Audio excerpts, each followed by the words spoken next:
Camarades représentants des syndicats amis, camarades membres du bureau exécutif, chers adhérents et sympathisants, chers travailleurs, mesdames et messieurs les journalistes, chers invités.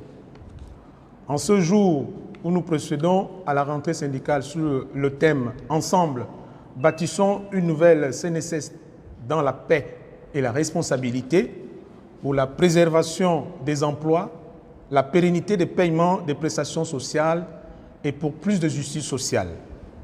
Qu'il me soit permis de vous exprimer la profonde gratitude du bureau exécutif de vous compter parmi nous. Pour la première fois, le bureau exécutif a décidé de commémorer la mémoire du DG Dr Charles Mendom et de notre délégué du personnel Lily Ambigui.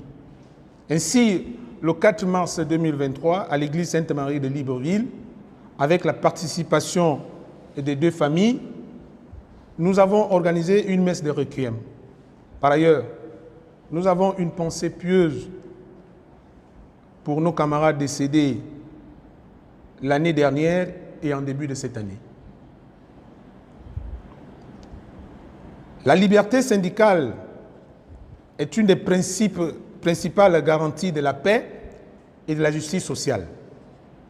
Elle est aussi une condition indispensable d'un progrès soutenu.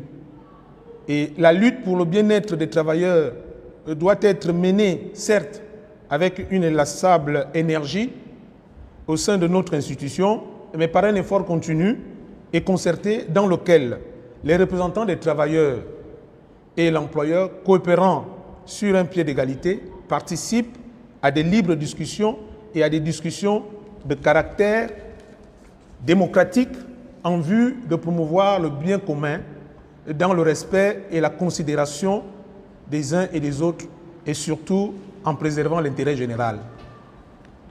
Par ailleurs, le contexte particulièrement difficile marqué par de nombreuses crises et dysfonctionnements multiples, notamment la crise économique de 2015, la crise sanitaire liée à la pandémie de la Covid-19, les dysfonctionnements structurels, les dysfonctionnements organisationnels.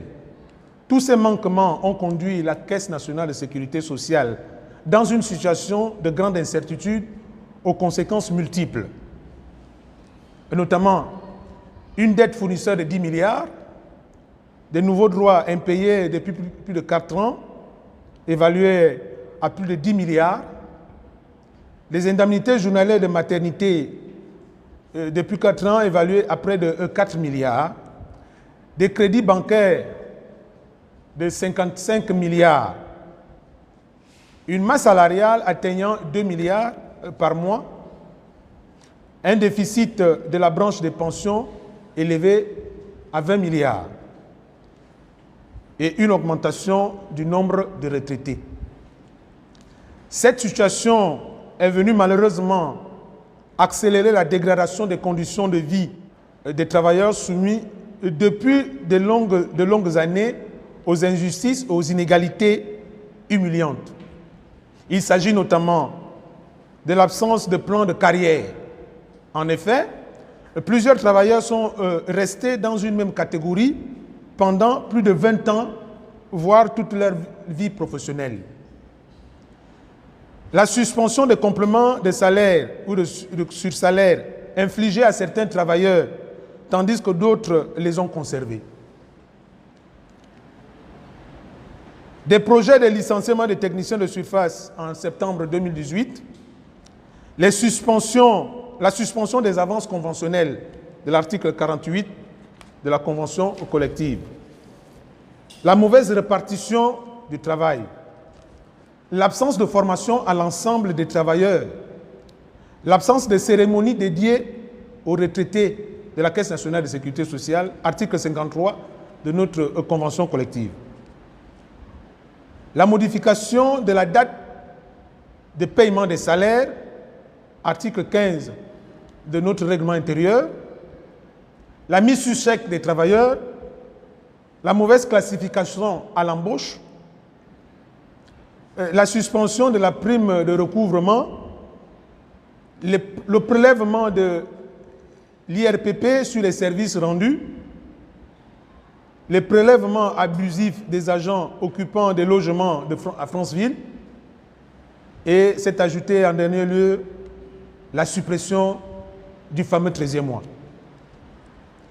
Face à une crise sans précédent de la Caisse nationale de sécurité sociale et aux difficultés prononcées de l'institution à répondre à date échue à ses engagements, notamment les paiements des prestations sociales et les salaires, se traduisant par les manifestations des retraités. Aussi, les recommandations formulées suite aux audits réalisés avec la conclusion que si les réformes nécessaires et rapides n'étaient pas faites, alors la Caisse nationale de sécurité sociale allait inexorablement faire faillite.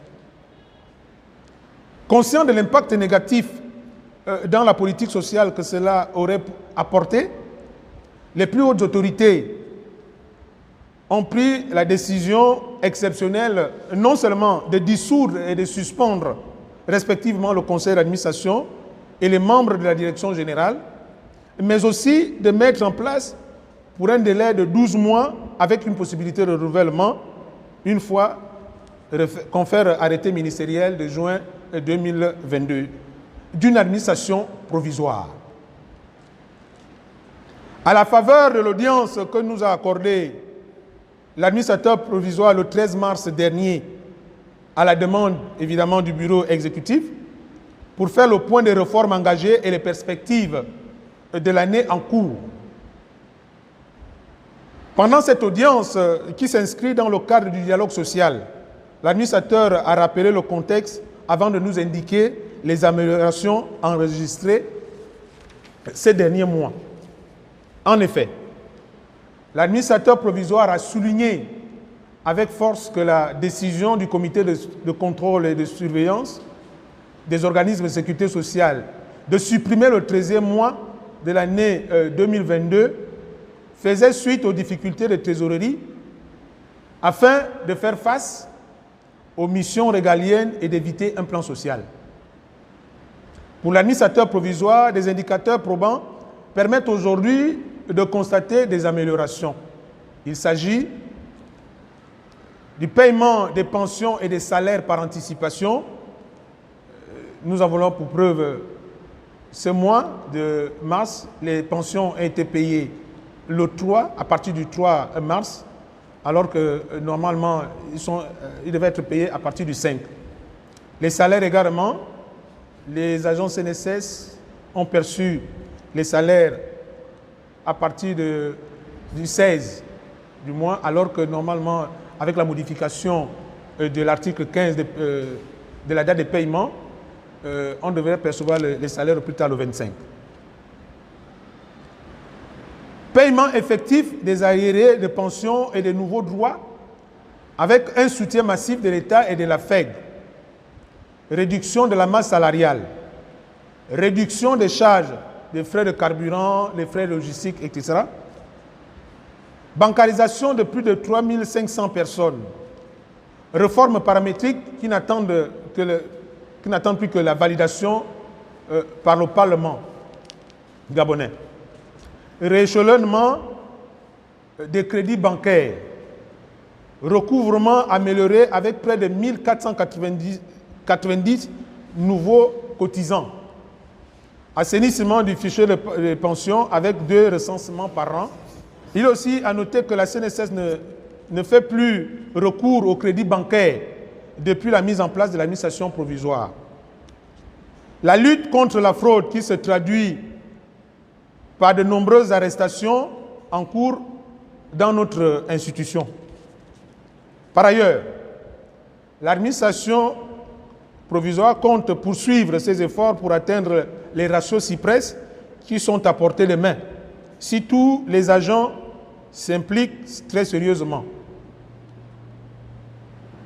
Parmi ces efforts, a-t-il noté, il s'agit de la liquidation des dossiers en 45 jours, du contrôle des retraités, du contrôle physique des retraités bancarisés et les grabataires, de l'augmentation du recouvrement avec l'immatriculation de nouveaux travailleurs, des paiements des indemnités journalières en souffrance d'ici le 30 juin prochain, conformément aux instructions du chef de l'État.